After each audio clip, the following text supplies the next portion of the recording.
Cliff Nation, stand up. We the voice of the fans, from the east to the west side. United we stand, telling all the Raider tales, transactions and more. With our eyes on the prize, we ready to soar.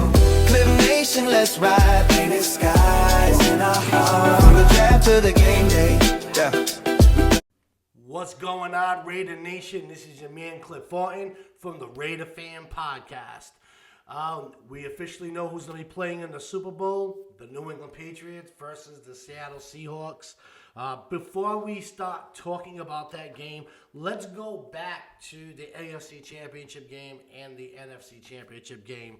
A lot of mistakes made by the coaching staff at Denver Broncos. I am very, very shocked. 4th and 1, you're up 7-0.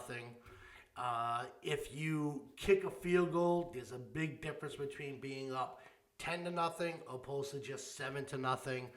I know a lot of people are going to say, but what if he missed the kick? What if it got this? What about that? What he did is he gave New England Patriots momentum. What they did is by the New England Patriots stopping them on 4th and 1, energized that team offensively and defensively. They stopped you from getting a first down.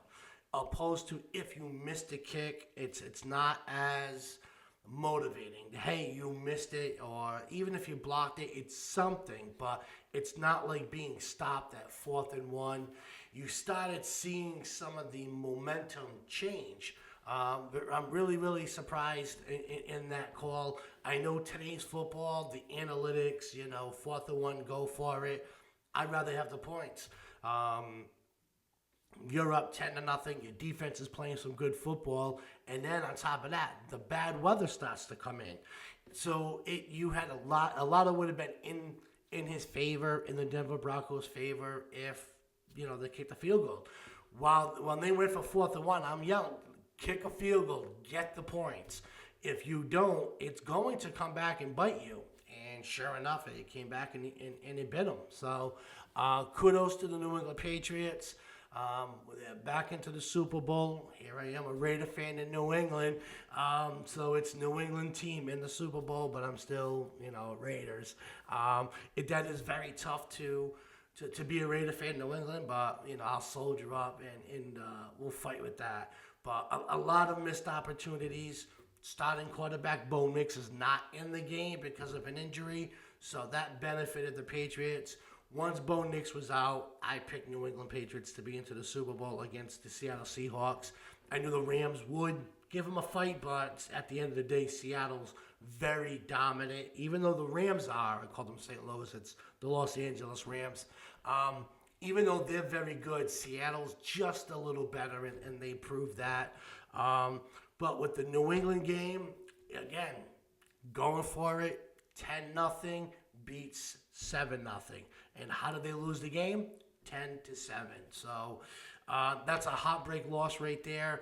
I don't know how you recover from that anytime soon, because you could have won that game, or you could have had 10 points. Seattle beats the Rams 31-27. That game goes down to the wire. High-flying offense, pretty good defense, but a lot of inconsistencies in both defenses in that game too. So it's going to be a good game. New England Patriots versus the Seattle Seahawks. I give the edge to Seattle. I just think they're just a better all-around team, but I'm not going to count out the Patriots. They're there for a reason. They have experience. I hate to say the name, but Josh McDaniels, he's been there. He's won it as an offensive coordinator. So the coaching part of it goes to New England Patriots. So let's see how that goes. Let's get into some coaches. Some coaches news. I know some coaches have already been hired. The Ravens picked up Jesse Minter, which I was wondering if the Raiders were going to get him. They brought him in for an interview, but the Ravens picked him up quick. Jeff Hafley, Miami Dolphins picked him up. He's a defensive-minded coach anyway. The Raiders really need an offensive-minded coach. They need a young coach. They need someone to come in and just be exciting. Obviously, Giants, picked up John Harbaugh, which I'm glad the Raiders didn't pick him up. It's just a name that you're hiring. The Bills signing offensive coordinator Joe Brady rather. I think that's an interesting signing for the Buffalo. I know the Raiders were interested to bring him in, and then Buffalo just scooped him up.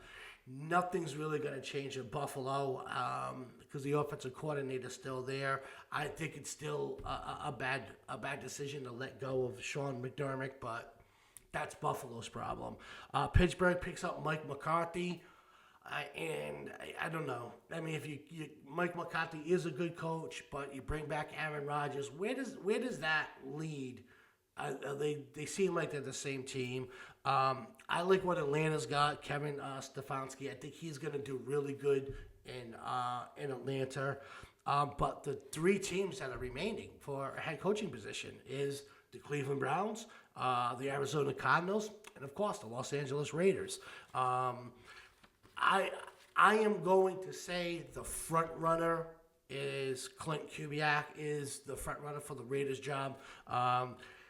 He's got so much expertise in what he's doing with Seattle, and Tom Brady is very interested. Tom Brady was interested in the guy that went to Chicago Bears, and he ended up not coming to the Raiders. But I don't know. There's not that many coaches out there that I'm really excited about. Chris Shula or Davis Webb. Davis Webb is probably number 2 if we can't get Klint Kubiak. But I'm gonna, or maybe even Vance Johnson from the defensive coordinator for the Denver Broncos. But the Raiders need an offensive-minded coach. Klint Kubiak, I think, would fit the mold. Will really come in there and rejuvenate this offense, especially with a young quarterback. What he's doing with Sam Darnold is amazing. Really, revigorated his career. And he's really got a good running game, passing game. So the Raiders' defense was pretty good up until the end. So I think bringing Klint Kubiak in is probably the most best position, best direction to go. Nothing's guaranteed like anything in this world, but I think that's the decision that the Raiders should definitely go in. If not, Davis Webb. Outside of that, I don't know who you bring in. I know the Ram. I don't see too many people from the Patriots really, any of their coaching staff making any noise. Seattle, it's just Klint Kubiak. So I think that's what the Raiders are holding off. I don't know what's holding on the Cleveland Browns. Maybe they're looking at Klint Kubiak too, and so are the Arizona Cardinals. If I'm Kubiak, what's more attractive? Cleveland, a good defensive end, but that's about it. Sanders is a name. I know it was a replacement for the Pro Bowl. I don't even understand that, but he didn't impress me at all. So I don't know what Cleveland's gonna be so attractive with.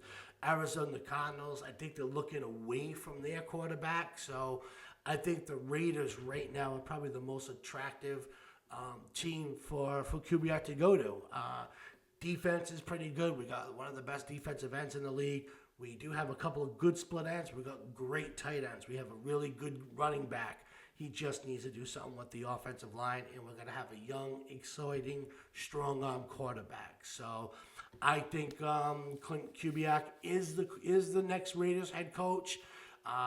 We're just going to see. I don't know what your prediction is going to be for the Super Bowl. I'm going to do another podcast before it. We can talk about that. But I'd love to hear your thoughts about Klint Kubiak, the offensive coordinator for the Seattle Seahawks, as the Raiders' next head coach. Let me know what you think in the comment section. And I can't wait to see what your thoughts. If it's not Klint, who do you think it's going to be? I look forward to reading your comments. Until next time, like always, let's go Raiders. Cliff Nation, stand up. We the voice of the fans, from the east to the west side. United we stand, telling all the Raider tales, transactions and more. With our eyes on the prize, we ready to soar. Cliff Nation, let's ride. Painted skies in our heart, from the draft to the game day. Yeah.